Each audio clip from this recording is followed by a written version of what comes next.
dans l'évangile de Jean, Jean chapitre 14, le verset 15 à 18. Jean chapitre 14, le verset 15 à 18. Alors, nous lisons Jean 14, 15 à 18. C'est bon, c'est déjà le premier, c'est déjà les évangiles. Voilà, dit, si vous m'aimez, c'est Jésus qui parle, gardez mes commandements. Et moi je prierai le Père et il vous donnera un autre consolateur, afin qu'il demeure éternellement avec vous. L'esprit de vérité que le monde ne peut recevoir, parce qu'il ne le voit point et ne le connaît point. Mais vous le connaissez, car il demeure avec vous et il sera en vous. Je ne vous laisserai pas orphelin, je viendrai à vous. Alléluia. Amen. Vous s'asseoir. Alors, ce matin, nous allons parler de quoi? La vérité du consolateur que le monde ne peut recevoir. Alléluia. En toute chose, vous voyez, comme je essaie de le dire, il y a un mot-clé. Le mot-clé ici, c'est consolateur. C'est-à-dire le mot qui te permet de comprendre ce que Jésus est en train de dire. Chaque fois que tu lis la Bible, tu prends un verset, il faut chercher le mot-clé. Il y a un mot. Parce que la Bible, c'est un livre de code. Voilà, ce n'est pas un journal comme ça, c'est un livre de code. Tu dois trouver le mot qui va te permettre d'entrer dans la pensée. Amen. Alors ici, le mot qui nous permet d'entrer dans la pensée de Jésus-Christ, ce qu'il a dit là, c'est-à-dire, il pensait à quoi? Quand lui parlait de ça, il pensait à quoi? Voilà. Est-ce qu'il pensait à Mohamed qui va venir après pour faire l'islam? Voilà, est-ce que c'est à ça qu'il pensait? Voilà, donc il faut trouver le mot-clé. Et puis tu vas, avec le mot-clé, tu ouvres la pensée. Et puis tu rentres dans sa pensée. Ok? Voilà, le mot-clé c'est consolateur. Le mot-clé c'est consolateur. Et le consolateur, c'est une personne qui nous soulage dans nos afflictions ou de nos peines, de notre souffrance morale. Ce n'est pas souffrance physique. Voilà. Le consolateur, c'est une personne qui va, comment dire, relever ton moral. Quand ton moral est bas. Voilà. Quand ton âme est abattue. Le consolateur, c'est celui qui va réussir à parler pour toucher ton esprit, toucher ton âme. Parce que c'est ton âme qui est tombée. Physiquement, tu peux être là et puis ton âme est, on dit âme abattue. Âme abattue, ça veut dire quoi? Ça veut dire qu'il y a quelqu'un qui est tombé. Et il a peut-être reçu un choc. Il y a eu un accident. Il y a quelque chose qui est arrivé. Un événement qui est arrivé. Mais aussi le péché peut abattre notre âme. C'est un accident de parcours dans ta marche chrétienne. On dit, la soeur est tombée, ou le frère est tombé. Mais qu'est-ce qui est tombé? C'est son âme qui est tombée. C'est pas son corps, sinon il est là physiquement. Et puis ça va faire que son moral est bas. Et le consolateur, c'est celui qui va, par ses paroles, réussir à relever l'âme de la personne qui est abattue. Alléluia. T'encourager, t'aider à remonter la pente, pour retrouver le moral. Ça, le consolateur. Tu vois, non, mon frère, ma soeur? Donc, si tu as trouvé le mot-clé et la définition du mot-clé, maintenant, tu peux comprendre ce que Jésus essayait de dire. Parce que, quand on dit consolateur, ça veut dire qu'il forcément il y a quelqu'un qui est affligé. Si on dit consolateur, il y a forcément quelqu'un qui est attristé. Si on dit consolateur, il y a forcément quelqu'un qui est blessé. Il y a forcément une âme abattue. Vous avez quelqu'un qui sort d'une salle de mariage, il n'a pas besoin de consolateur. Non, il vient d'avoir son bac, il vient d'avoir son BTS, il vient d'avoir une promotion, tu vois, non? Une augmentation de salaire. Voilà. Et puis toi, maintenant, tu es en train de dire ici, comme ça, comme Jésus, et moi, j'ai prié le Père, et il va t'envoyer un consolateur, alors qu'il sort d'une salle de mariage, quoi, tu vois, non? Et puis toi, tu lui dis comme ça, non, le frère, on va prier pour que le consolateur vienne vers toi. Il ne va même pas comprendre ce que vous essayez de dire, mais vous essayez de lui dire. Hein? Parce que consolateur, là, lui, il ne vient pas pour quelqu'un qui sort de salle de mariage. Ok? Consolateur, il ne vient pas avec quelqu'un qui est en train de rire. Il n'a pas besoin de consolateur. Quand on va le voir, il y a des personnes qui n'ont pas besoin de consolateur. C'est pour ça qu'ils ne vont jamais connaître Dieu. Parce qu'ils n'ont jamais été affligés. Ils n'ont jamais été affligés. Mais eux-mêmes, ils voient l'affliction comme quelque chose de mauvais. Mais au contraire, l'affliction te dispose à connaître l'action de Dieu.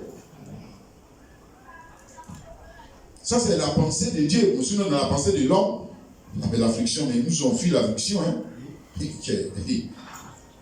Alors, tu vois ici, Jésus est en train d'annoncer la venue du consolateur vers qui?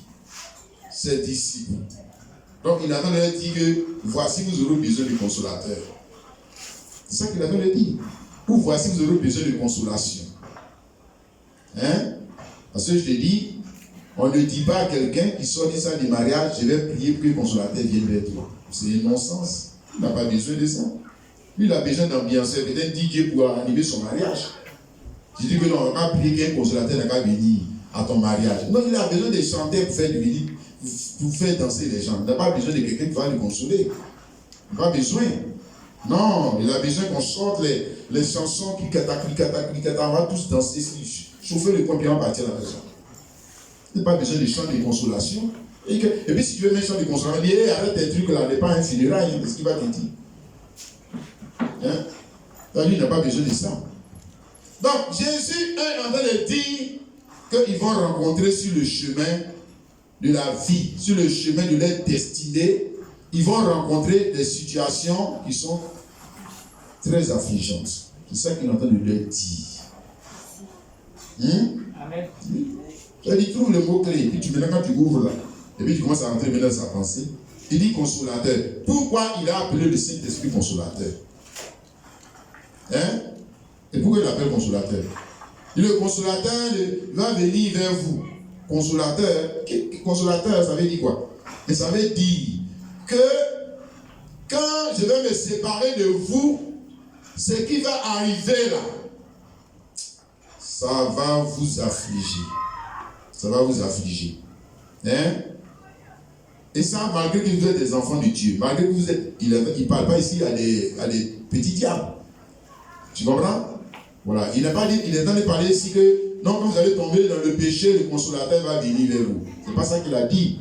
Voilà. Il est en train de leur montrer que quand ils seront sur le chemin de la destinée, le chemin du ciel là, hein, le consolateur va venir vers eux parce que ce qu'ils vont rencontrer devant là-bas là.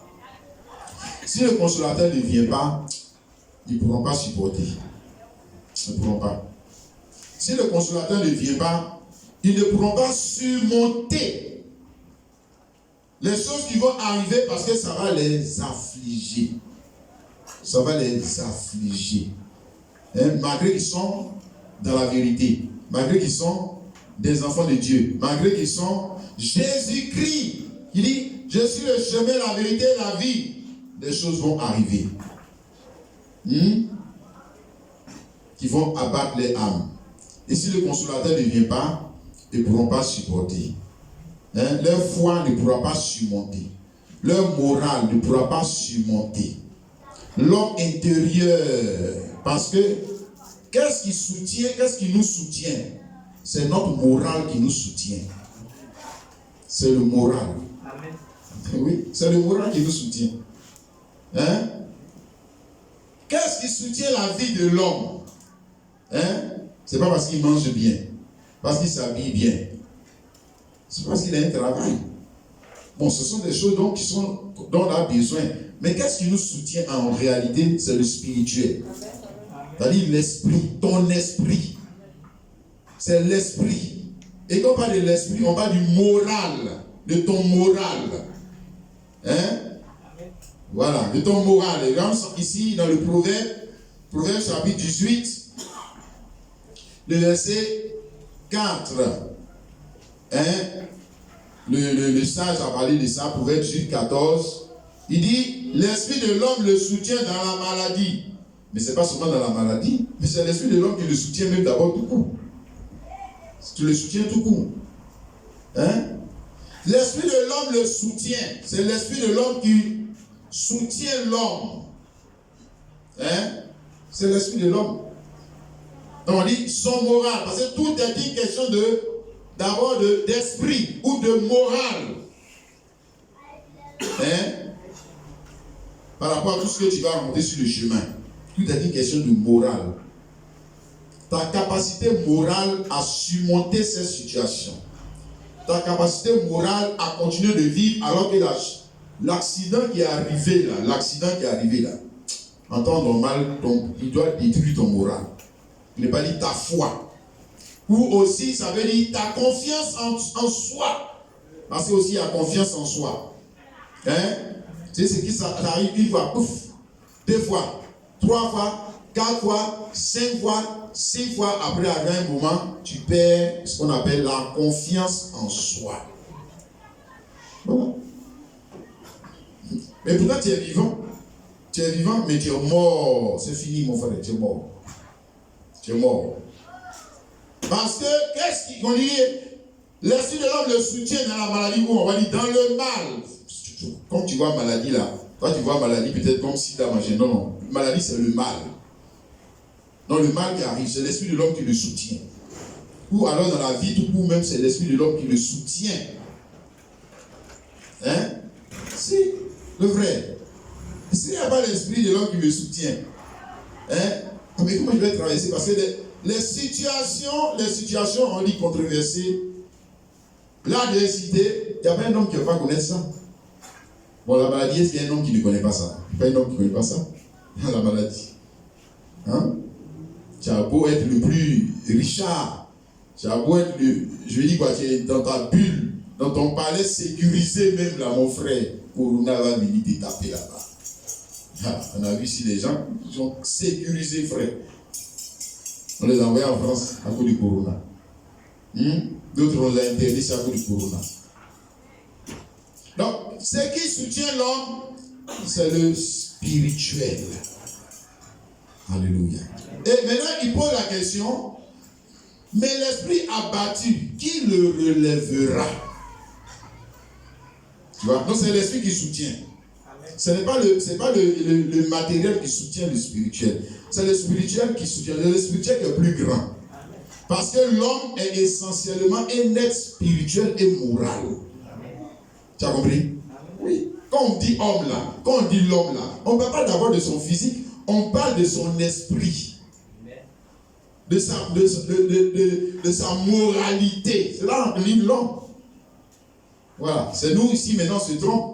On dit l'homme, on dit que le gars il est court, il est grand. Non, non, on parle de son esprit. Hein? Sa mentalité. On dit le gars il est fort d'esprit. Il est fort de caractère. Hein? C'est ça. Parce que pour réussir, là, il faut être fort dans l'esprit. Si tu n'es pas un homme fort dans l'esprit, tu ne vas pas arriver à quelque chose dans ce monde. Ce n'est pas possible. Parce qu'il y a tellement de contradictions qui sont censées nous arriver sur le chemin. Ça, c'est, je veux dire, ça c'est pour l'homme en général. Mais et le chrétien? Là, c'est pire. Le chrétien, lui, c'est pire. Lui, il veut aller dans la vie éternelle, dans la gloire éternelle. Tellement de choses qui vont lui arriver. Alors, mais quand l'esprit est abattu, parce qu'il peut arriver aussi que l'esprit soit abattu. L'esprit de l'homme qui le soutient là. L'esprit de l'homme qui le soutient là. Lui aussi, il rencontre des accidents. On dit accidents. Comme j'ai dit, mais le péché, lui-même le péché, tu ne peux même pas dire d'abord des adversités. Le péché peut arriver.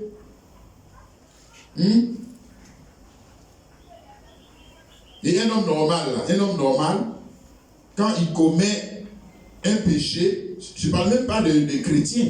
D'abord, je parle de l'homme en général. Tout homme normal, s'il fait quelque chose qui est mauvais, on dit quoi? Sa conscience le gronde. Ça veut dire, quand on dit conscience de gronde, ça veut dire quoi? Tu n'es pas en paix. Toi-même, tu n'es pas content de toi-même. Tu n'es pas fier de toi-même. C'est ça.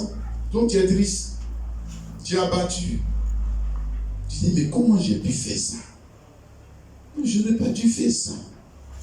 J'aurais dû faire. Ça, c'est l'homme normal. Maintenant, l'homme que lui, sa conscience est morte là. Hein? Il est comme un animal là.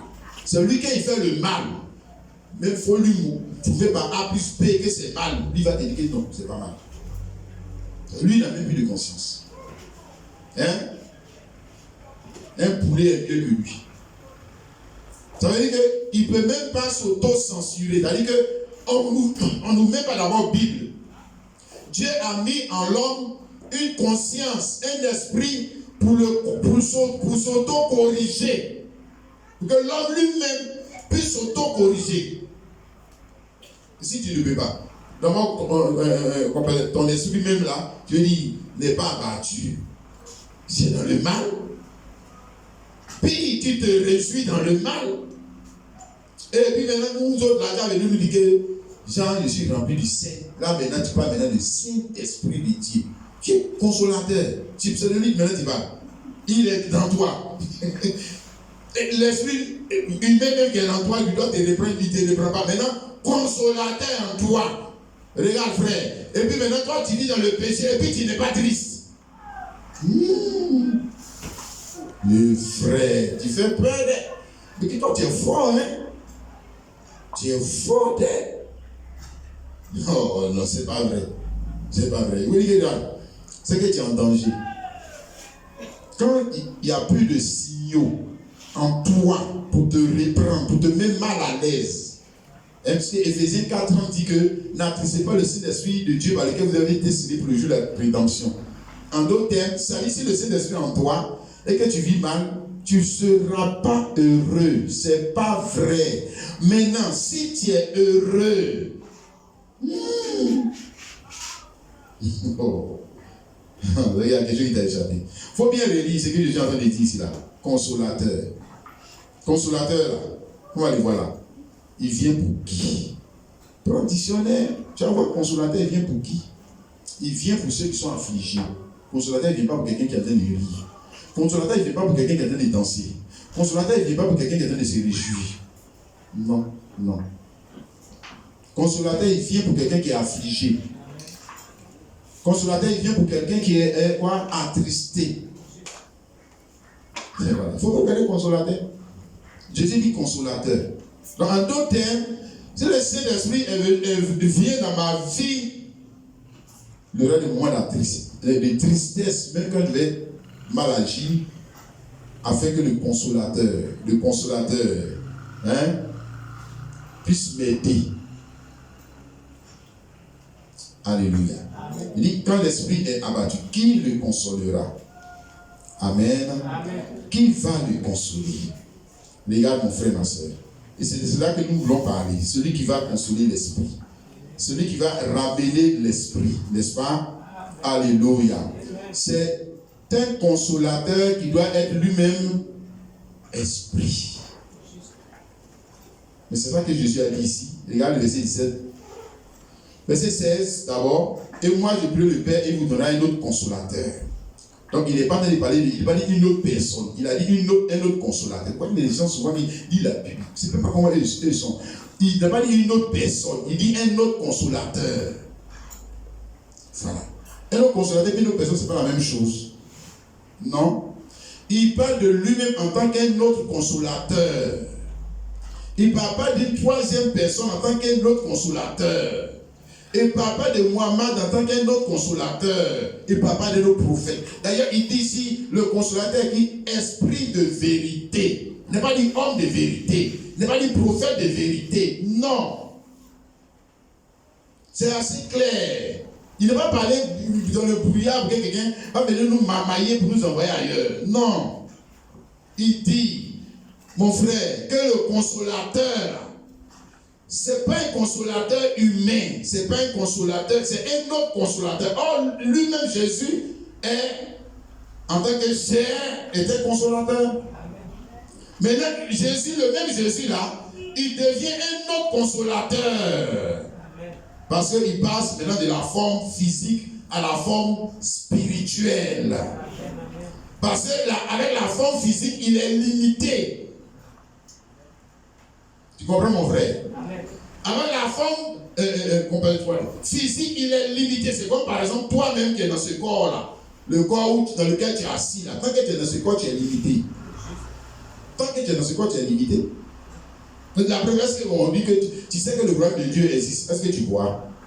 Est-ce que tu le vois? Mais pourquoi tu ne le vois pas? Mais parce que tu es dans ce corps. C'est tout simple, c'est tout. Le jour que tu vas quitter ce corps-là, ce qu'on a parlé dans la Bible, là, tu vas voir ça clair.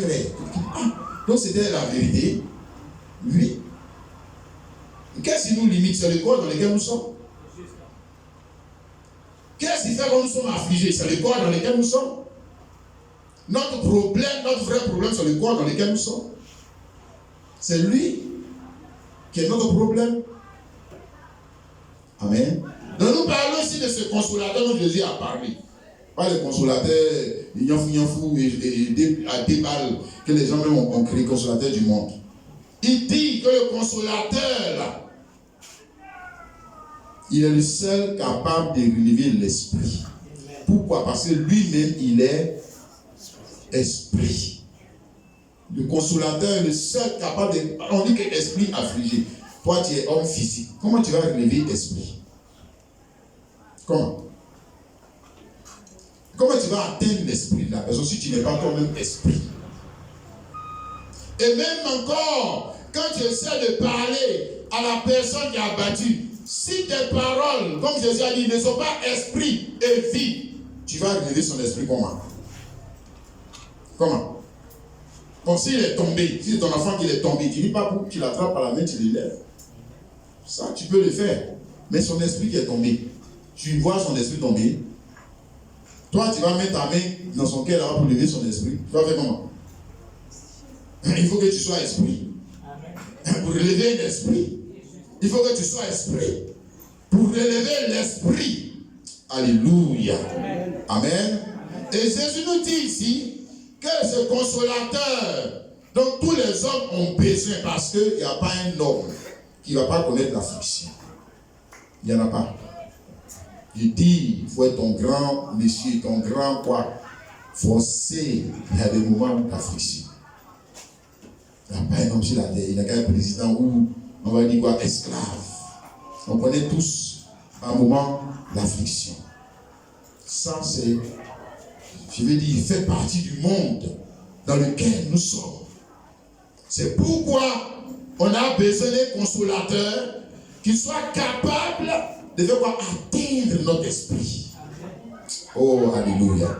Et Jésus-Christ, ici, est en train de parler de ce consolateur. Qui est autre que qui? Lui-même, sous la forme d'esprit. Amen. Qui peut nous atteindre là où les paroles de l'homme ne peuvent pas nous atteindre. Là où l'homme ne peut pas faire. Là où l'homme ne peut pas arriver, lui peut arriver. Alléluia. Amen. Amen. Pour consoler qui? Ce que lui-même a affligé. Pour guérir qui? Ce que lui-même a blessé. Pour ressusciter qui? Mais ce que lui-même il a tué. Hein? Mais tu n'es pas d'accord avec ça? Et qui les a affligés? Donc il dit consolateur. Donc c'est quelqu'un qui les a affligés. Qui les a affligés? Qui les a attristés? S'il est consolateur, il vient pour ceux qui sont attristés. Mais qui les a attristés? Qui les a affligés? Alléluia. Amen. Il va nous aider à comprendre ça. Amen et amen. Bien maintenant, nous avons dit que nous avons parlé de la vérité que le consolateur, la vérité du consolateur que le monde ne peut recevoir. Hein? Parce qu'il a dit que le consolateur, c'est esprit, c'est un esprit de vérité. Il va dire homme de vérité. Il va dire prophète de vérité. Il dit c'est l'esprit de vérité que le monde ne peut recevoir. Pourquoi? Hein? Ne peut recevoir parce qu'il ne le voit point. Ici c'est l'esprit. Il ne le connaît point. D'abord, il y a deux choses qui vont nous aider à comprendre. Un, l'esprit de vérité que le monde ne peut recevoir. C'est quoi le monde? Mais quand il dit monde ne peut recevoir, il ne faut pas voir les gens qui sont assis dans le maquis. Non. Que les gens qui vont dans le bois de nuit, c'est eux là. Ils ne peuvent pas recevoir. Non, ce n'est pas Dieu qui lui parle. Ce n'est pas vrai. Monde là, nous-mêmes qui sommes ici, on est dans le monde là aussi. Le monde ne peut recevoir. Si Dieu ne te vient pas en aide, l'esprit de vérité, tu ne peux pas le recevoir. Tu ne peux pas. Ou la vérité de cet esprit, tu ne vas pas accepter. Tu vas repousser. Tu vas repousser. Le monde dont il lui parle ici, là, il parle de quoi? De l'homme charnel, le côté charnel de l'homme, le raisonnement de l'homme, ou la logique de l'homme, ou l'intelligence humaine. Tu comprends? Regarde, il ne parle pas des gens qui sont assis dans ma guide. Le monde ne peut recevoir là. Il n'est pas en train de parler des maquisades, des gens qui jouent football. Non, hein? Il est en train de parler de l'homme naturel. L'intelligence naturelle. Car notre intelligence naturelle, même en tant que chrétien, est du monde. Si, mon frère, notre culture naturelle est du monde. Nous-mêmes, notre corps, là, le corps dans lequel Daniel se trouve, vous le voyez là, il est de quoi? Dédié. Quel Dieu? Quand Daniel va vouloir le mettre où? C'est pas dans la terre, c'est pas qu'il ne faut pas rester ici.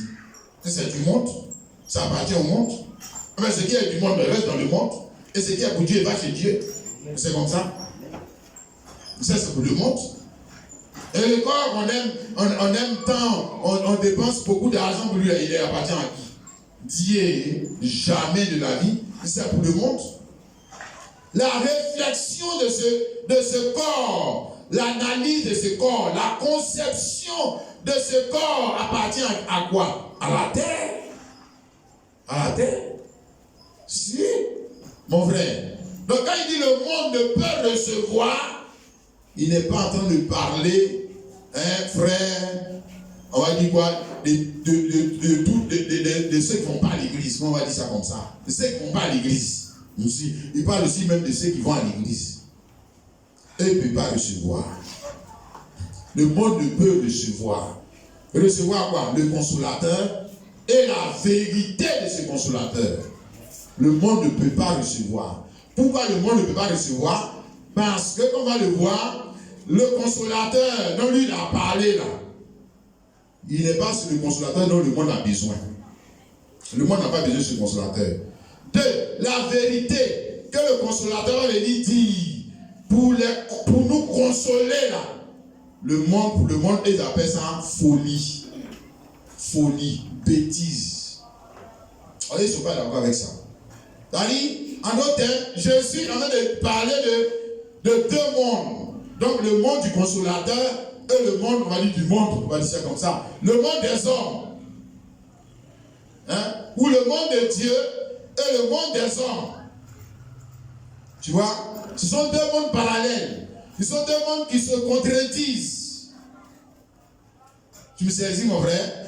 Regarde, dans le monde aussi, on parle de Dieu. Dans ce monde aussi, on parle de paradis. Mais leur paradis, leur Dieu, là, il est contraire au Dieu du royaume des cieux. C'est contraire. C'est deux mondes qui s'opposent. Le monde ne peut recevoir. Et le monde ne va jamais recevoir ce qui vient du royaume de Dieu. Jamais. Jamais de la vie.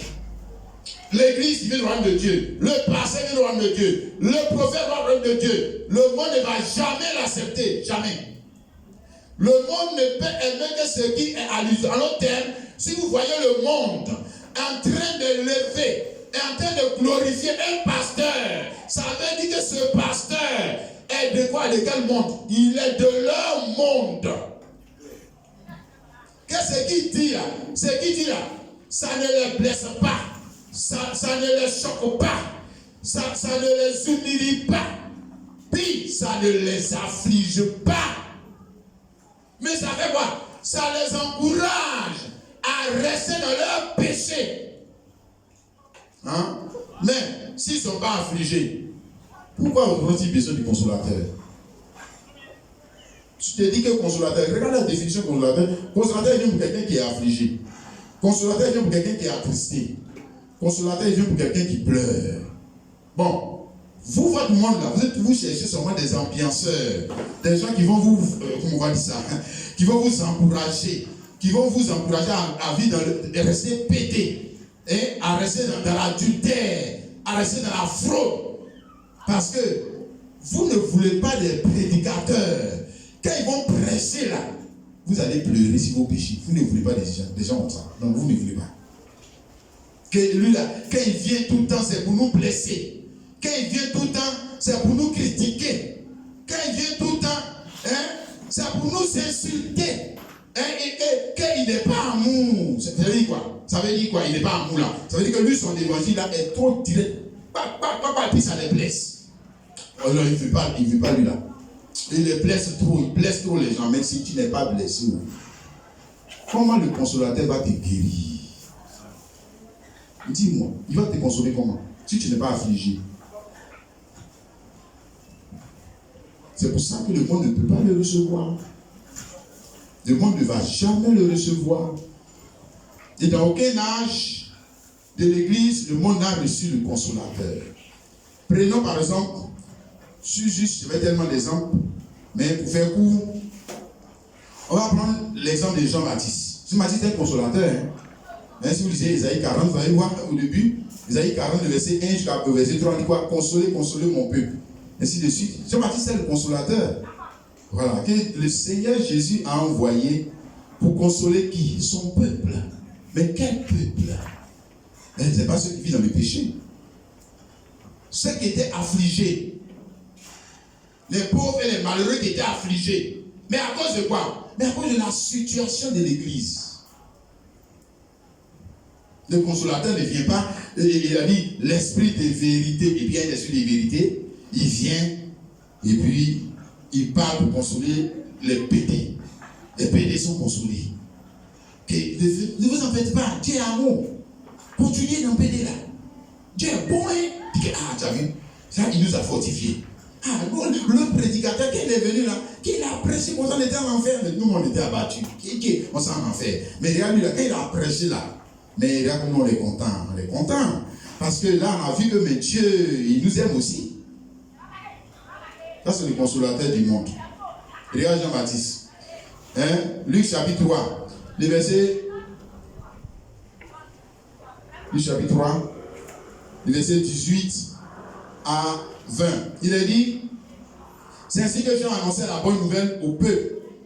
Et lui adressait encore beaucoup d'autres exhortations. Mais Hérode, le tétrarque, étant repris par Jean au sujet d'Hérodias, femme de son frère, et pour toutes les mauvaises actions qu'il avait commises, ajoutant encore à toutes les autres, celle d'enfermer Jean dans la prison. Le consolateur, il dit qu'il n'aime pas la tête du monsieur là. Mais pourquoi? Mais parce que quand lui vient tout le temps, c'est pour c'est mon péché là, qu'il tape. Alors que Dieu est amour. Dieu ne stresse pas les gens. Dieu n'afflige pas les gens. Qui t'a dit que Dieu n'afflige pas les gens? Si Dieu afflige le pécheur pour le pousser à se repentir. Si toute prédication qui encourage l'homme à vivre en dehors de la volonté de Dieu. Mais c'est que toi tu es un consolateur du monde. Tu n'es pas pour Dieu là aussi. Regarde Jean-Baptiste, le consolateur. On dit, Hérode le tétrarque étant repris par Jean. Au sujet de quoi? La femme de son frère. Mais quand il vit avec la femme de son frère, et aucun prédicateur, tous ceux qui ont été invités à son mariage et qui ont prêché à son baptême, n'ont pas dit mon frère, tu vas là l'enfer. Et s'il avait prêché comme ça, s'il prétendait de lui, il n'est pas amour. Jean-Baptiste avait dit direct au gars, toi, tu vas là l'enfer. Il a attrapé Jean, il l'a mis en prison. Et toi, il faut te taire. Tu vois ça? Il veut faire taire la voix de Dieu. Mais nous, souvent, c'est même pas la voix de Dieu, c'est la voix de la conscience. Un homme qui veut faire taire la voix de Dieu, c'est l'homme le plus stupide qui peut exister sur la terre. Pourquoi? Toi, tu as trouvé au moins quelqu'un pour te dire la vérité. Et c'est lui que tu veux combattre pour faire taire, pour le faire taire. Tais-toi, tais-toi. Ah!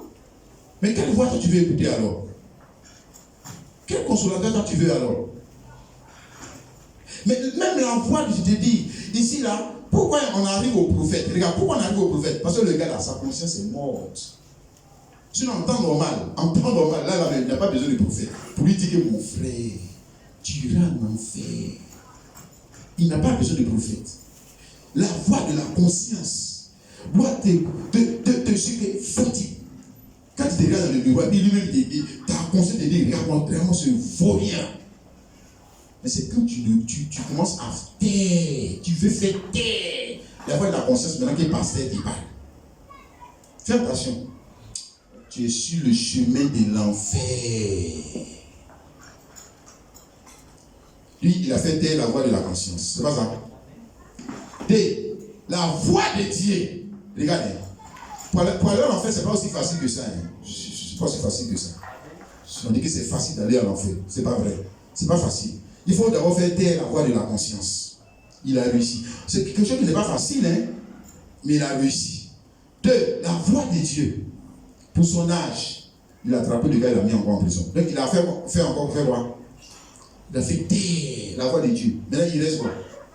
L'enfer. C'est fini. C'est fini. C'est fini pour lui. On ne peut plus rien faire pour toi. C'est fini. On ne peut plus rien faire pour toi. Mais lui, il a mis Jean-Baptiste en prison, mais il y a d'autres. Lui, il chante l'église carrément. Il chante des pasteurs. Si il fuit le pasteur, que le pasteur là, lui veut. Pourquoi il est contre ce que moi je veux faire, le mal qu'il devait faire. Et il va chercher un pasteur qui va le consoler dans le mal. Qui va dire que le pasteur, il ne connaît pas la grâce de Dieu. Il ne connaît pas la grâce de Dieu. Hein? Que regarde David, il n'a pas chez femme de Uri, il a tué Uri, il a pris sa femme. Tu as vu, non? Tu as vu, non?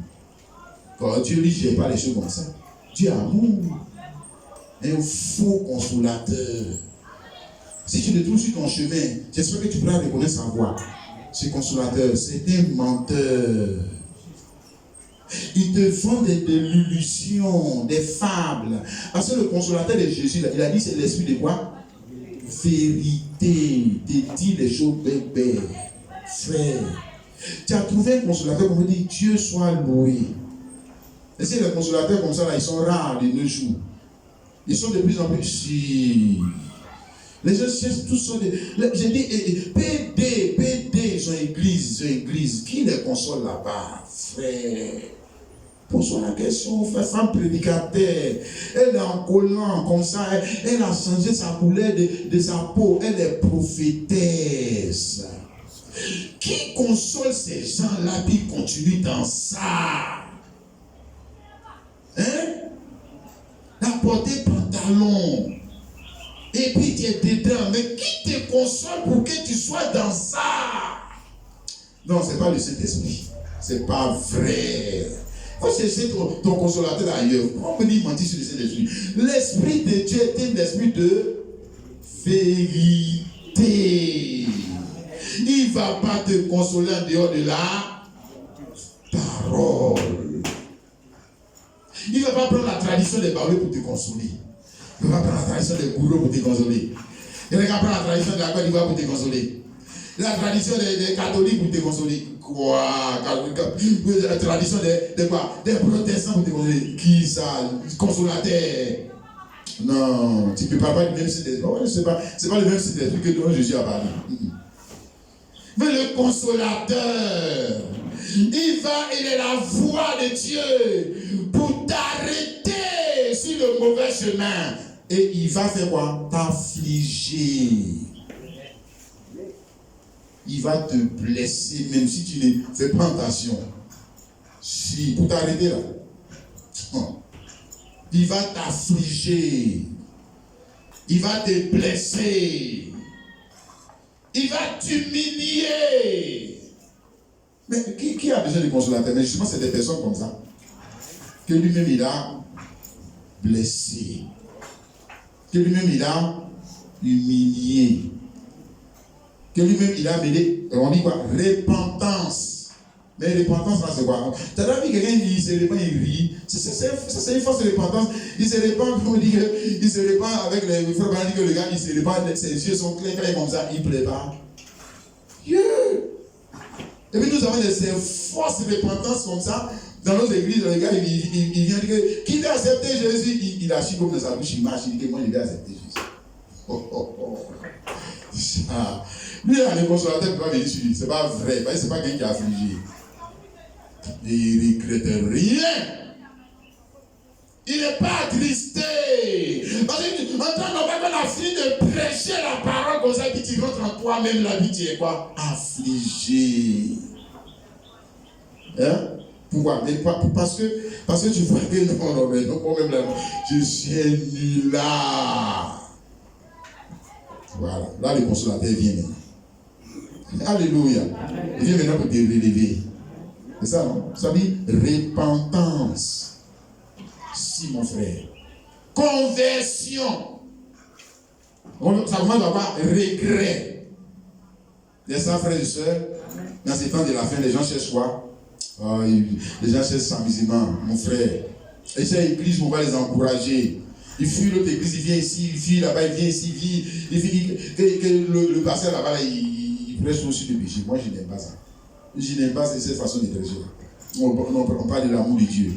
Non, l'amour de Dieu, le vrai amour, même toi-même là, toi-même, tu es maman, quand ton enfant se comporte mal, tu vas faire quoi? Tu vas mettre un bon cantique pour qu'il n'a qu'à danser. Tu vas l'affliger. Tu vas l'affliger. C'est pas ça? Si, ça c'est le bon père. Ça c'est le père consolateur. La manière il t'a affligé, puis il a mal, il ne s'est pas comporté là. Tu vas l'affliger. Ça c'est un vrai père. Cette affliction, c'est pour l'emmener à la repentance. Ça c'est le Père céleste. Et tout bon père, tout bon parent qui est soucieux de l'avenir de son fils, c'est ce qu'il va faire. Tu te comportes mal, c'est que tu vas être affligé dans la maison. Dans la maison, pas que tu es dans la maison, c'est que tu vas toujours être affligé. Assis ici. Tu ne seras jamais heureux. Si tu te comportes mal, je vais t'affliger. Parce que ça, c'est le devoir d'un père ou d'une mère d'affliger son enfant, voire même de le blesser. Quand il se comporte mal, pour l'amener à faire quoi? À revenir. Et quand il revient maintenant, qu'est-ce que tu fais? Toi, le même père, qu'est-ce que tu viens faire maintenant? Tu viens le faire quoi? Consoler. Et mon fils, si j'ai fait ça, c'est pas parce que je ne t'aime pas. Ma fille, si j'ai fait ça, c'est parce que je ne t'aime pas. Et parce que ce que tu fais là, c'est pas bon. Tu es en train de faire quoi? Consoler. Il faut lire ta vie. Voilà. Consolateur là, la fille d'abord avant de consoler. Alléluia. Guérisseur. Il blesse d'abord avant de guérir. Résurrection. C'est que quelqu'un doit mourir avant qu'il y ait résurrection. Si. Maintenant, s'il est consolateur, c'est que quelqu'un doit être affligé. Autrement, il veut faire sa consolation en commun. Il guérit. Jésus guérit. Mais c'est que quelqu'un doit être blessé. Quelqu'un doit être blessé. Mais les autres étaient consolateurs. Tu vois, mon frère? Mais il ne console pas avec les mensonges. Il ne console pas avec les fables. Il console avec la vérité. Au ça, le monde ne peut pas recevoir. Maintenant, comme tu parlais du monde, on va maintenant parler bien de ça, monde là. Matthieu 16, le verset 21 à 23. Il est dit ici, dès lors Jésus commençait à faire connaître à ses disciples qu'il fallait qu'il allait à Jérusalem, qu'il souffrit beaucoup de la part des anciens, des principaux sacrificateurs et des scribes, et qu'il fut mis à mort, et qu'il ressuscita le troisième jour. Pierre, ayant pris à part, se mit à le reprendre et dit: à Dieu le plaît, Seigneur, cela ne t'arrivera pas. Mais Jésus Se retournant dit à Pierre, arrière de moi, Satan, tu mets un scandale, car tes pensées ne sont pas les pensées de Dieu, mais celles des hommes, maintenant, tu vois, non, mais hommes du bois. Les hommes du monde, même monde déçu. Voilà, tu as trouvé. Mais qui était homme du monde?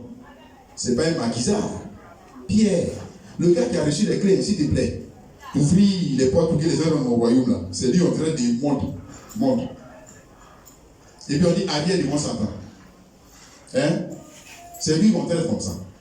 Pourquoi? Parce que ses pensées sont contraires aux pensées de quoi? Du consolateur. Ici, c'est le consolateur qui parle, Jésus-Christ. Il est en train de dire quoi? La vérité. Il ne ment pas. Il faut bien lire ta Bible. Lui, il n'a pas peur de quelqu'un. Il dit la vérité. S'il ne ment jamais, il dit les choses telles qu'elles sont. Alléluia. Il dit que malgré qu'il est fils, bien-aimé, il va souffrir. Ils vont le tuer. Le troisième jour, il va ressusciter. N'est-ce pas? Est-ce que c'est faux? C'est la vérité, mais ce n'est pas la vérité du monde. Non. Ce n'est pas la vérité du monde. Parce que le monde, on va dire quoi? À sa vérité. Voyez ça. Ils ont leur vérité. Le monde a sa vérité. Hein? Ou ils ont leur religion. Ils ont leur compréhension de Dieu. Hein? Un Dieu avec qui quand on marche, il n'y a pas de souffrance. Pas de pleurs, pas de larmes, rien. Ça, c'est le monde. Tu comprends? D'ailleurs, quand tu retournes dans Genèse chapitre 3, le verset 7, quand Adam et Ève ont péché, quelle a été leur solution? Hein? Alors que le péché est rentré dans le monde. Alors que le péché est rentré dans le monde. Et ils ont fait quoi? Ils ont créé une religion dans laquelle il n'y a pas de souffrance. Ils ont créé une religion dans laquelle personne ne meurt. S'ils ont fait les feuilles de figuier pour couvrir la nudité, c'est ça la religion. C'est ça leur solution. Leur solution au péché qui est rentré dans le monde là, c'est une religion dans laquelle il n'y a pas de souffrance, il n'y a pas de pleurs, parce que personne n'est mort. Qu'est-ce qu'ils ont fait pour la personne n'est mort? Personne. Maintenant quand Dieu lui descend, quelqu'un meurt, il y a un innocent qui meurt. Ah! Et maintenant il se voit dans cela, et il va dire que non, Dieu pour toi là c'est pas trop intelligent, pour toi là c'est pas bon. Pourquoi l'innocent là il est mort? Alors que pour nous la personne est morte. Ça c'est le monde, mon frère. Regarde la même pensée ici. Je suis en train de parler de quelqu'un va mourir, quelqu'un va souffrir. Qui va mourir? Un innocent. Lui encore, Jésus. Il dit non. Pierre dit, oh, Jésus, tu es sûr que cette fois-ci là, ça va bien chez toi? Est-ce que ça va? Tu es sûr que ça va? Et pourquoi il dit ça? Parce que ce que Jésus vient de dire là, c'est contraire à sa tradition, à son éducation, à sa formation théologique. Si. C'est contraire à tout ce qu'on l'a enseigné sur Dieu. C'est contraire. Donc lui, il a sorti la pensée des hommes. C'est pour ça que Jésus a dit que ce que tu dis là, ça c'est ce que les hommes pensent. Pour en d'autres termes, le monde pense. Et le monde, regarde, ne peut pas recevoir ce qu'il vient de dire là. Pierre a reçu? Non. Et pourquoi Pierre n'a pas reçu? Parce que là, le consolateur n'est pas venu sur Pierre. Remonte un peu en haut là-bas, quand Jésus a posé la question, qui dit-on que je suis? Remonte. Jésus dit que ce que Pierre a dit là, ce n'est pas lui qui l'a dit, c'est le consolateur qui est venu sur lui pour le dire. N'est-ce pas? Maintenant, on arrive encore en bas. C'est une autre vérité qui vient. Regarde. Cette fois-ci, personne ne vient sur lui. Et regarde ce qu'il dit. Regarde ce qu'il dit. C'est ça. Si le consolateur ne vient pas, frère, soeur, qui d'entre nous ici peut marcher avec Dieu? Qui? On est trop petits. On n'est pas trop intelligent. Marcher avec Dieu, ce n'est pas possible. Ses voix sont trop. Ça dit que non, c'est pas la raison. C'est pas la raison. C'est pas une affaire de. Comme je connais papier, comme je connais le hébreu et le grec, ça veut dire que je connais Dieu. C'est pas le petit man, mon frère. J'ai dit, si le consolateur ne vient pas, frère, tu vas rien voir. Tu ne peux rien comprendre. Rien. Tu vas parler comme Pierre. Alors qu'il vient de dire la vérité, il n'accepte pas la vérité. Pourquoi il n'accepte pas la vérité? Mais parce que la vérité de Dieu est contraire à notre éducation. Si. La vérité de Dieu est contraire à notre tradition. Si, je te dis la vérité, mon frère. La vérité de Dieu sera toujours contraire à notre religion et à notre dénomination. Jamais, ça va tout se contredire, il va tout par là. À moins que quoi? Le consolateur vienne pour nous conduire dans la vérité. Mais pourquoi Jésus, il a marché avec eux 3 ans et demi, il les enseignait. Et puis maintenant, arrivé à la fin de sa vie, il dit que non, je vais prier pour que le consolateur vienne vers vous. L'esprit de vérité va vous conduire dans toute la vérité. Quand même, réfléchis. Réfléchis, mon frère. Aïe. Si c'était facile à comprendre ce que Jésus va faire là, pourquoi il va prier pour que quelqu'un vienne encore, vienne en eux pour leur montrer la vérité? Si c'était facile. Quand même. Ça veut dire que ce n'est pas possible. Il ne peut pas aller loin. Il ne peut rien comprendre. Si tu ne comprends pas, même t'as dit que les choses qui arrivent, tu ne comprends pas. C'est que tu vas toujours sortir, tu sors toujours hors sujet. Toujours hors sujet, comme pour Pierre. Tu m'as saisi, mon frère? Amen. Amen. Ce que Pierre a fait ici, on a vu dans les autres leçons, c'est ce qu'Abraham aussi a fait là-bas, dans son temps, quand on lui a dit la vérité. C'est le même consolateur, le même esprit là. Hein. Il lui a dit que, regarde, tu as 99 ans, non? Ta femme a 90 ans, non? Bon, c'est maintenant que vous allez avoir l'enfant. Oh, ils ont dit que regardez-moi celui-là. C'est que Dieu savait.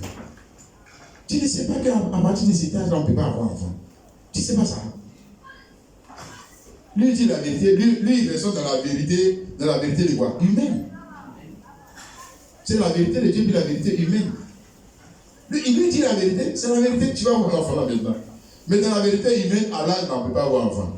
Il dit toi aussi. Dans notre monde là, nous dans notre monde là, quand on arrive à l'âge comme ça là, on n'a plus enfant. Dieu dit c'est pas vrai. Moi dans mon monde, à moi là, même si tu dépasses l'âge là, tu peux avoir enfant. Vous pensez que c'est facile? Mon frère, ma soeur, si le consolateur ne vient pas, vers Abraham, alléluia, mais surtout vers nous qui sommes les fils d'Abraham, n'est-ce pas, frères et sœurs, pour nous conduire dans quoi? La vérité.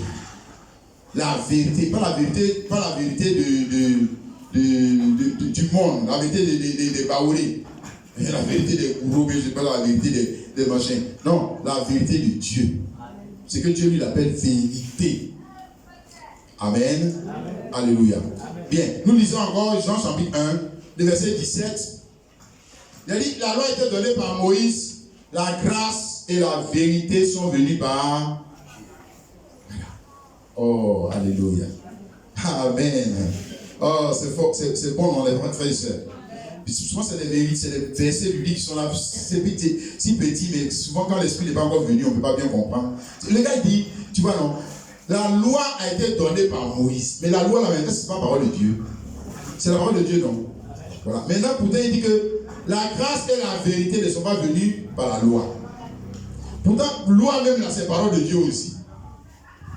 Hein? Loi, là, c'est la parole de Dieu. Mais pourtant, il dit que la vérité n'est pas venue et la grâce n'est pas venue par la loi. La grâce et la vérité sont venues par Jésus-Christ. Maintenant, la question est là, c'est la vérité relative à quoi? Mais Jésus, ça est dans le texte, lis bien la vérité relative à la loi. Ou la vérité sur la loi. La vérité sur toutes les pratiques de la loi sont venues par qui?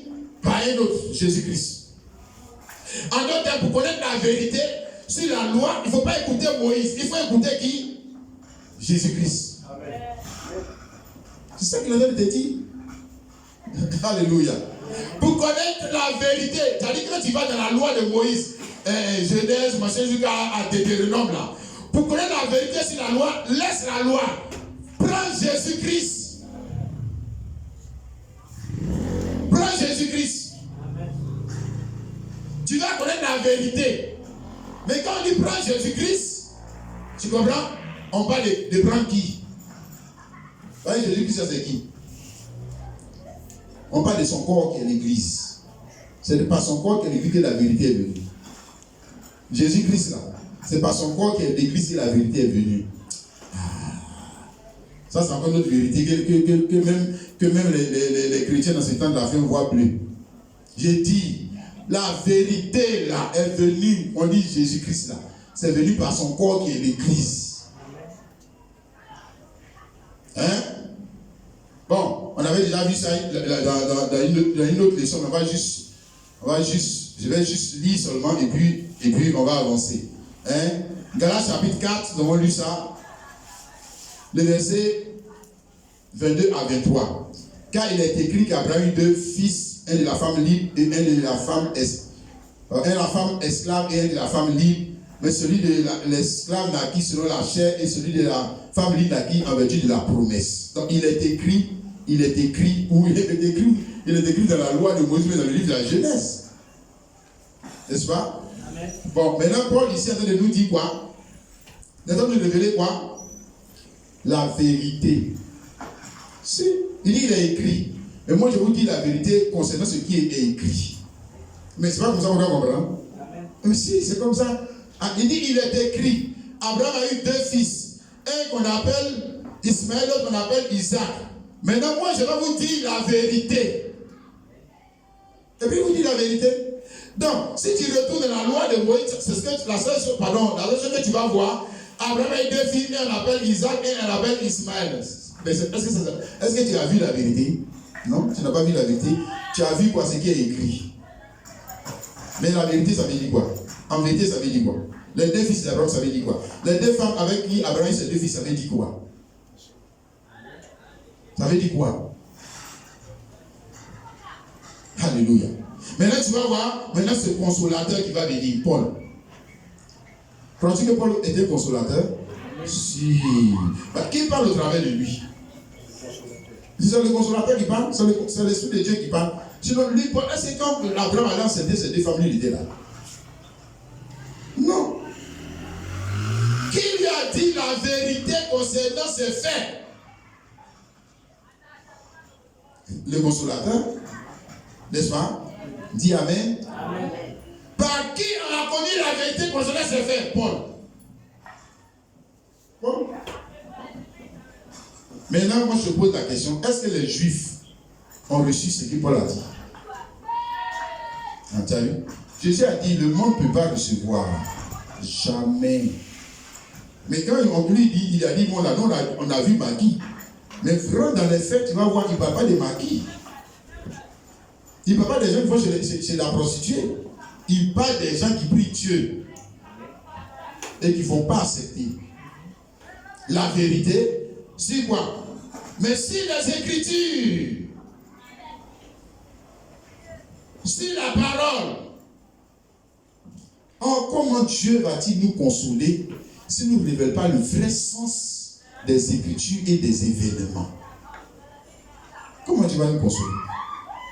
Avec quoi va-t-il nous consoler? Tu comprends?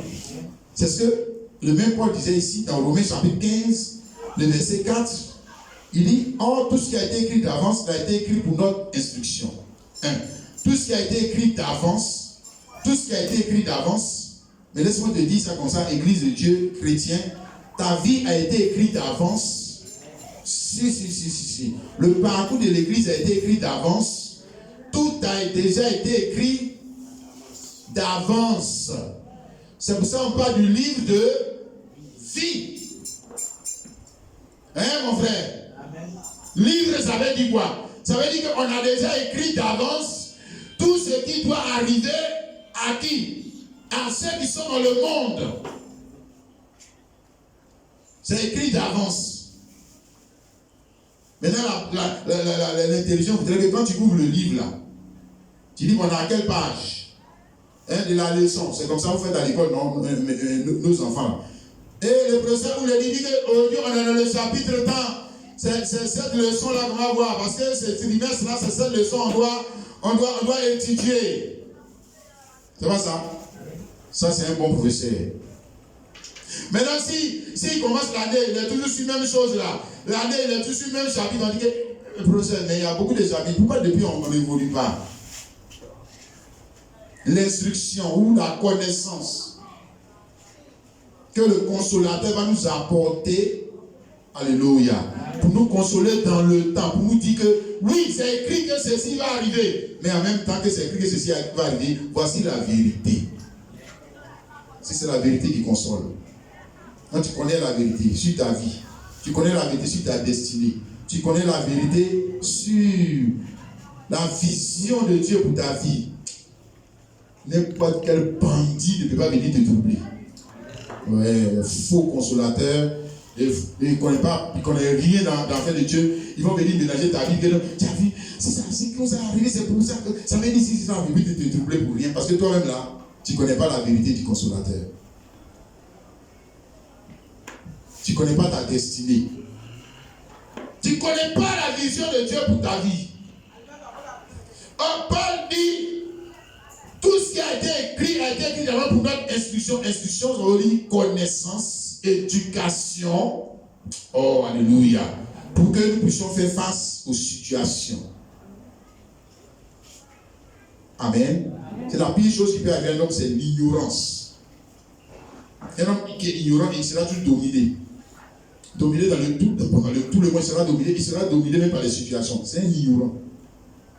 Bon, maintenant, il dit, tout ce qui a été écrit d'avant pour notre instruction, afin que par la patience, patience ou persévérance, et par la consolation que donnent les Écritures, nous possédions l'espérance.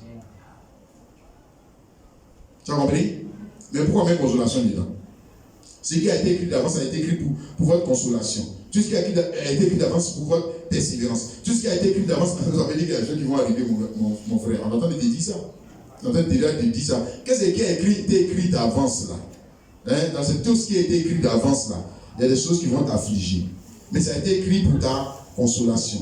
Ça a été écrit pour la patience ou persévérance.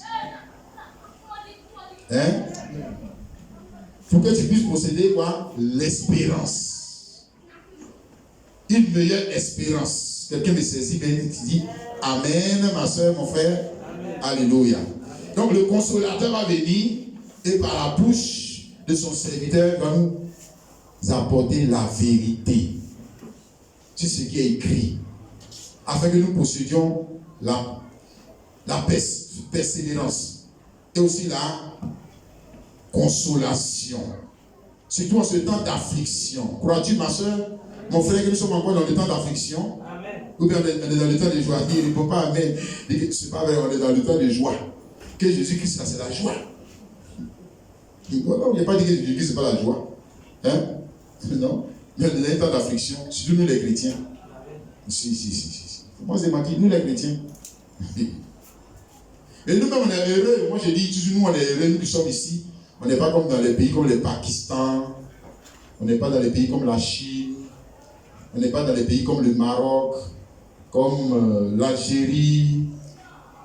Ces pays-là où les chrétiens souffrent vrai. Et quand les gens deviennent chrétiens, c'est pas comme nous les chrétiens zozo là, on devient chrétien parce qu'il veut du travail, il devient chrétien parce qu'il veut se marier, il devient chrétien parce que voilà. Nous c'est des choses comme ça pour lesquelles on devient chrétien. On ne devient pas chrétien parce qu'on veut aller dans le royaume de Dieu. Non. Mais si Dieu vient dire que, monsieur, ton père finit qu'il faut partir, il va commencer à pleurer. Je ne dis pas. C'est ce qu'il va dire. Parce que lui n'est pas chrétien pour aller chez Dieu. Non. Il est chrétien, il veut rester sur la terre. Il veut rester sur la terre. C'est surtout nous les chrétiens zozo là. Voilà, chrétiens de cet église de la Odyssée là, chrétiens plaisantin. On dit que les églises, on dit qu'on cherche Dieu. C'est pas vrai, on ne cherche pas Dieu, on cherche. On cherche le paradis sur la terre. Non, priez maintenant qu'à faire la God, il va le lien paradis, il va rester ici. C'est comme ça. Non. Regarde, il y a quelque chose qui t'a échappé. Le temps dans lequel on vit, ici, Apocalypse chapitre 3, le verset 22. Je vais essayer de me dépêcher. Il dit que celui qui a des oreilles entend ce que l'Esprit dit aux églises. Que celui qui a des oreilles entend ce que l'Esprit dit aux églises. Parce que la voix, ici, c'est la voix de Dieu. Relatif à quoi? À ce qui est écrit. La voix de Dieu est relative à ce qui est écrit, ou on peut dire la voix du consolateur, qui doit être entendue dans ce dernier temps. Et ce qui va être entendu dans ce dernier temps, c'est l'interprétation de ce qui est écrit, a été écrit pour notre consolation. Tu me comprends, mon frère? Dans ce temps d'affliction, Dieu a déjà pris le temps, soin d'écrire, de t'écrire une lettre. Oh, ma petite chérie, c'est vrai que les temps vont être difficiles, mais ne t'en fais pas. Les choses se passent exactement comme je te l'ai dit. Hein? Donc, prends courage. Voilà. Et quand tu lis la lettre, tu dis, ah oui, ça se passe effectivement comme il m'a dit. Donc, je prends courage. C'est ma consolation. Oh, alléluia. Maintenant, la voix de Dieu, ou le serviteur de Dieu, qui a l'esprit de Dieu, doit nous faire entendre quoi? La voix qui est relative à l'écriture. Tu me saisis, mon frère? Amen. Amen. Maintenant, il dit ici que celui qui a des oreilles entend ce que l'Esprit dit aux églises. Normalement, l'église ou les chrétiens doivent avoir des oreilles pour entendre ce que l'Esprit dit. On n'a pas besoin de dire que celui qui a des oreilles entend ce que l'Esprit dit aux églises. Non, non, non, non, non. Il y a une contradiction. Moi, je pourrais dire que celui qui a des oreilles entend ce que l'Esprit dit au monde. Ça, le monde, c'est difficile. Vous pouvez comprendre ce que Dieu dit. Mais maintenant, quand on dit que celui qui a des oreilles entend ce que l'Esprit dit aux églises, là, alors, toi, quand tu lis, tu faut te poser des questions. Mais les gens sont venus comment? Et puis, on va leur dire que, hé, vous n'entendez pas ce que l'Esprit dit? Vous allez venir comment? Vous avez bouché l'oreille. C'est que votre oreille est bouchée. Mais l'oreille de qui est bouchée? L'église? L'oreille des chrétiens ici? C'est-à-dire, il est en train de dire ici que la vérité du consolateur aura des difficultés à être admise dans l'église. Si. Il est en train de dire que ce que Dieu dit, l'église aura des difficultés à accepter. Ils ont oreille pour écouter tout. Mais pas oreille pour écouter Dieu. Hein? Pour écouter les choses du monde. Pour écouter les commérages du monde. Pour relayer même le mensonge du monde. Ils n'ont pas d'oreille pour écouter Dieu. Est-ce qu'ils comprennent Dieu même encore? Non, non, non, ça c'est fini ça. Donc, que celui qui a des oreilles écoute ce que l'Esprit dit aux églises nous montre que dans ce temps, dans cet âge de l'église de Laodicée, la difficulté que Dieu a, ce n'est même pas avec le monde. La difficulté que Dieu a, c'est avec son église. La difficulté, c'est faire quoi? Comprendre.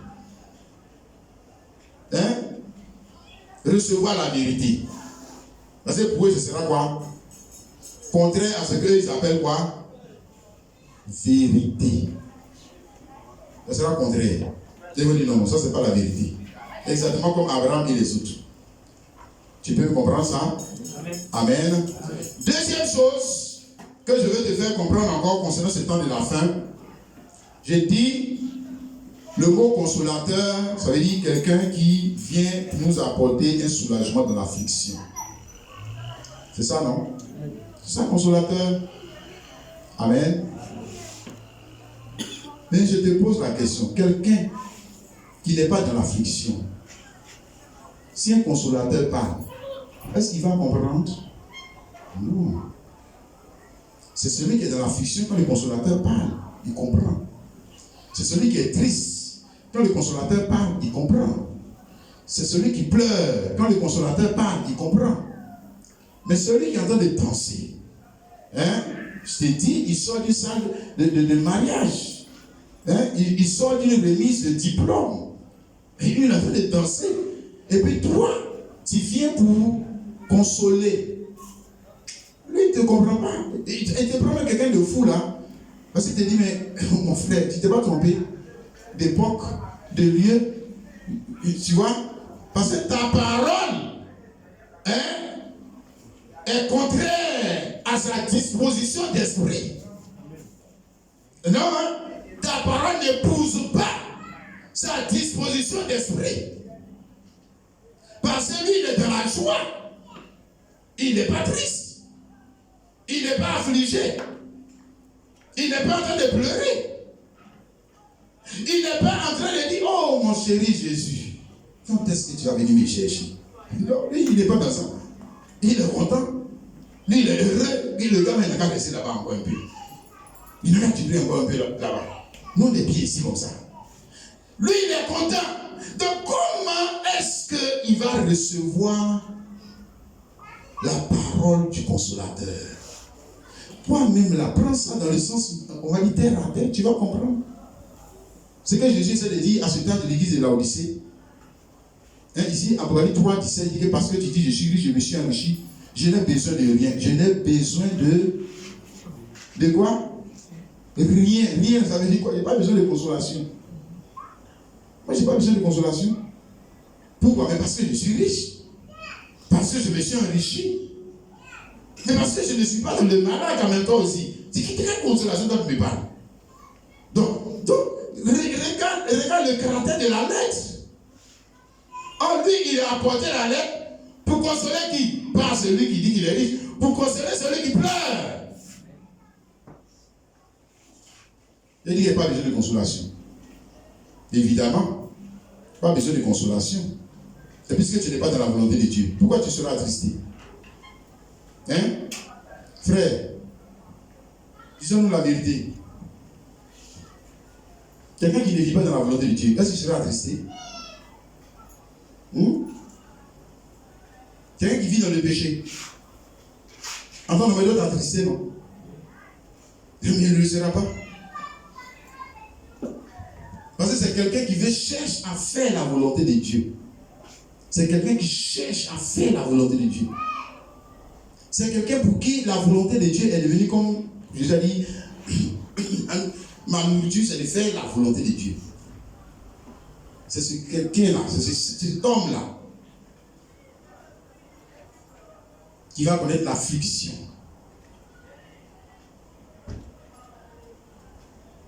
Mais un homme qui vit la vie d'insouciance, qui vit la vie je ne sais pas, toutes sortes de vies.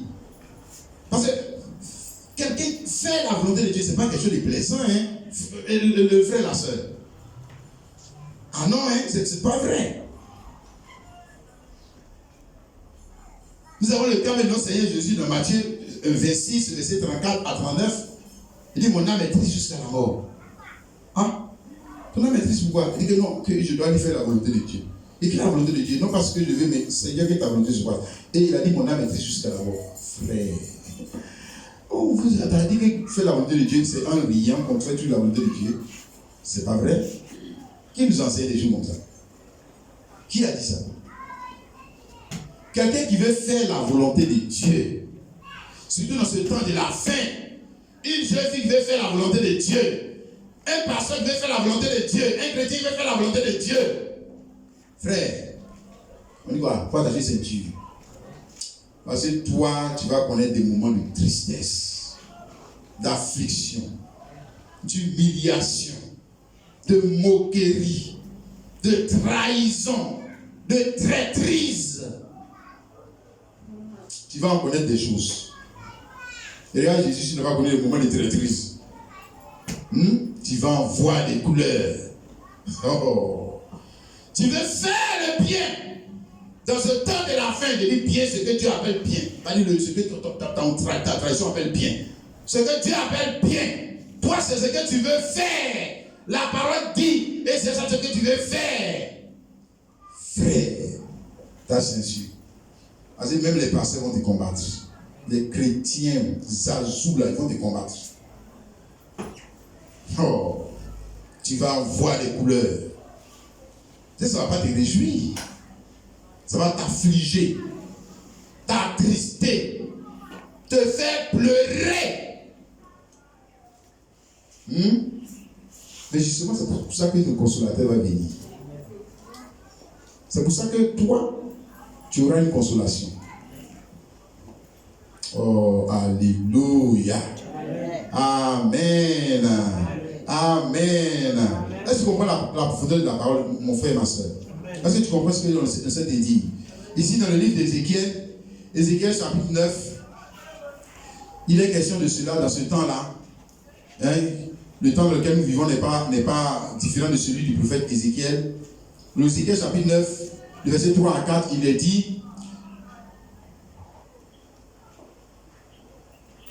Ézéchiel 9, verset 3 à 4. Voilà. La gloire du Dieu d'Israël s'éleva du chérubin sur lequel elle était. Et elle se dirigea vers le seuil de la maison. Et il appela l'homme vêtu de lin et portant une écritoire à la ceinture. L'Éternel lui dit, passe au milieu de la ville, au milieu de Jérusalem, et fais une marque sur le front des hommes qui soupirent et qui gémissent à cause de toutes les abominations qui s'y commettent. N'est-ce pas? Voilà. Donc, avant que le jugement ne commence, Dieu dit ici, à son ange, passe dans la ville et puis met une croix, met un signe. C'est pas la marque de la bête. C'est plutôt quoi? La marque de l'Esprit de Dieu. Alléluia. Et en ce temps de la fin, Dieu est en train de marquer ses enfants. Mais quel enfant il est en train de marquer? Regarde le texte. Qui? Ceux qui rient. Ceux qui sont en train de danser. Ne chantez jamais. Et ceux qui soupirent. Ceux qui gémissent. Ceux qui sont affligés. À cause de quoi? Mais à cause des abominations que les gens font dans les églises. Je ne parle pas du monde, même dans les églises. Dans les églises. Ils sont abattus, attristés par toutes sortes de comportements. Si, ça va l'affliger. Ça va l'affliger. Il ne peut pas, tu vois, non, tu vois, le temps dans lequel nous sommes, pose-toi la question, le frère, la soeur. Jésus-Christ, il est content? Le consolateur, mais est-ce qu'il est content? Il rit, il danse. C'est ça? C'est ce que tu crois? Jamais. Il est affligé. Bon, maintenant, si lui, il est affligé, lui, il est la tête de l'église. Il est affligé. Par les bêtises qu'on nous sommes en train de faire. Par les n'importe quoi nous sommes en train de faire. Lui, il est la tête, il est affligé. C'est le pied qui va être content. C'est la main qui va être contente. Il faut regarder. C'est que nous, on est dans quelle église alors? À moi, il me demande dans quelle église on est. Si c'est donc Jésus qui s'en est, l'église où Jésus est la tête là, lui, il est la tête, il n'est pas content. Comme ici dans le livre d'Ézéchiel, il n'est pas content. Et puis maintenant, les autres là, ils dansent. Et ils sont dans son corps, ils dansent. Et ils chantent. Et ils sont contents. Oh, quand même, toi aussi. Non, il y a quelque chose qui l'échappe. Il y a quelque chose qui l'échappe. Mon frère, ma soeur. Regarde, en ce temps de la fin, le chrétien va connaître plus l'affliction que la joie. Si. Je répète, en ce temps de la fin, le chrétien va danser. Tu vois, son dansement là, c'est pas beaucoup. C'est pas beaucoup. Son moment de réjouissance, c'est pas beaucoup. Plus d'affliction, du moins si c'est un chrétien. S'il a le cœur de Dieu, s'il fait partie du corps de Christ, si, mon frère et ma soeur, parce que comme je dis, d'abord, faire la volonté de Dieu, ça ne fait pas toujours rire. Ça, c'est pas vrai. C'est pas possible. Si ça faisait rire, mais dans ce cas, Matthieu, mais si Jésus aurait dit, le Père, je vais bientôt faire ta volonté. Qui ça? Facilement le chicoter, le malmener. Mais ouais, ça ne fait pas rire. Il est triste. Alléluia. Amen. Mais qu'est-ce que j'essaie de te dire? Frère, regarde ce que j'essaie de te dire. Amen. Je vais trouver le mot pour te le dire. Le frère, la soeur, chrétien, chrétienne. Ce que j'essaie de te dire, c'est que ce n'est pas parce que tout va bien qu'on est forcément une personne heureuse. C'est ça que j'ai te dit. L'autre côté, ce n'est pas parce que tout va mal qu'on est forcément une personne malheureuse. Or, pour le monde, quand tout va bien, c'est qu'on est une personne heureuse. Ça passe à bonheur. C'est ça bonheur, le bonheur. Quand tout va mal, mais c'est pas ça malheur. Mais nous, dans notre vérité, dans notre compréhension de la vérité, ou de la manière de nommer les choses. D'abord, on a lu là tout à l'heure dans le livre d'Apocalypse, l'église se réjouit tout va bien. Tout va bien. On dit qu'elle est contente. Je suis libre, je n'ai besoin de rien. Et lui dit, parce que tu ne sais pas que tu es malheureux, misérable. Bon, donc, c'est pas parce que tout va bien, c'est pas parce que cette église ici est dans, on va dire quoi, le bonheur que tout va bien. C'est Jésus qui le dit. Donc aussi, on peut renverser la chose. C'est pas parce que tout va mal qu'on est forcément dans le malheur. Ah, tu vois, non? Mais ça, il faut que le consolateur vienne. Si moi, on me dit que, quoi Daniel, tout ne veut pas aussi mal que tu le crois. Sinon, moi, dans ma tête, tout va mal. Tiens, Jésus, regarde comment on a en train de souffrir. Aïe, elle est païenne. Elle est païenne. Maintenant, là, ça, l'évangile bizarre, l'évangile farfelu, là. Et on dit que, vous les païens, ils sont partout. Les chrétiens sont les plus médiocres. Les chrétiens sont les plus minables. Moi, quand j'entends ça, mon cœur me fait mal. Il dit, Dieu, aie pitié de ces gens-là. Aie pitié d'eux. Des vauriens qui ne connaissent même pas Dieu.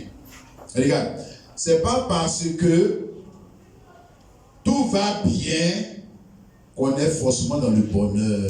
Je te dis ça, c'est pas vrai. L'autre côté, c'est pas parce que tout va mal qu'on est forcément dans le malheur. Mais nous, dans notre compréhension humaine, c'est pourquoi Jésus a dit, le monde là, je dis que c'est nous, ta façon de réfléchir là. Ça n'a qu'à quitter dans le monde là pour venir dans le lui. Amen. Amen. Alléluia. Tu me comprends, mon frère, ma soeur? Il y a tellement d'exemples qu'on aurait pu prendre le riche et le pauvre Lazare. Jésus exagérait. Hein. C'est une parabole que Jésus a donnée. Il a donné des exagérations. Le riche, joie, paix et bonheur. Le Lazare, misérable. Donc, c'est pas parce que tout va bien qu'il était le bonheur. L'autre, c'est pas parce que tout va mal que c'était le malheur. Mais quand, si toi, tu ne connais pas la suite de l'histoire, toi, tu aurais pensé quoi? Tu aurais pensé quoi? Si on dit qu'il faut choisir un Lazare et puis le Richard, toi tu vas choisir quoi? Entre nous là, vrai. C'est pour ça que nous on prie. Alors, on ne prie pas pour devenir comme Lazare. Personne ne prie pour devenir comme Lazare. Jamais. Ça va même on dit qu'il arrière de moi Satan. C'est pas ça? Si. Et puis ici dans Luc chapitre 17, Jésus dit que les jours de sa venue seront comme quoi? Au jour de Lot. Ce qui arrivera du temps de Lot, arrivera apparemment, les hommes mangeaient, buvaient, c'est pas buvaient de l'eau, c'est buvaient de l'alcool, 3 achetaient, 4 vendaient, 5 plantaient, 6 bâtissaient, c'est pas bonnet. Il n'y a pas un qui dehors qui enterre quelqu'un. Il n'y a pas un dedans. Il n'y a pas un dedans qui pleure. Il n'y en a pas. Tout ça, il y a bonheur dedans. Manger. Mais les gars, quand ils mangent, bon plat. Pourquoi il va pleurer? Dès qu'il est en train de boire, pourquoi il va pleurer? Acheter. Mais pourquoi il va pleurer? Il est en train d'acheter quelque chose. Pourquoi il va pleurer? Vendre. Oh, mais il est en train de gagner de l'argent. Planter. Yes, quand ça va donner, on va gagner de l'argent. Bâtir. Mais là, c'est les lasses. Mais le jour où Lot sortit de Sodome, une pluie de feu et de soufre tomba du ciel et les fit tous périr. C'est les gens qui croyaient qu'ils avaient atteint le bonheur. Donc, c'est pas parce qu'ils avaient bâti, fait tout ça, que tout allait bien. Non. Non. Non.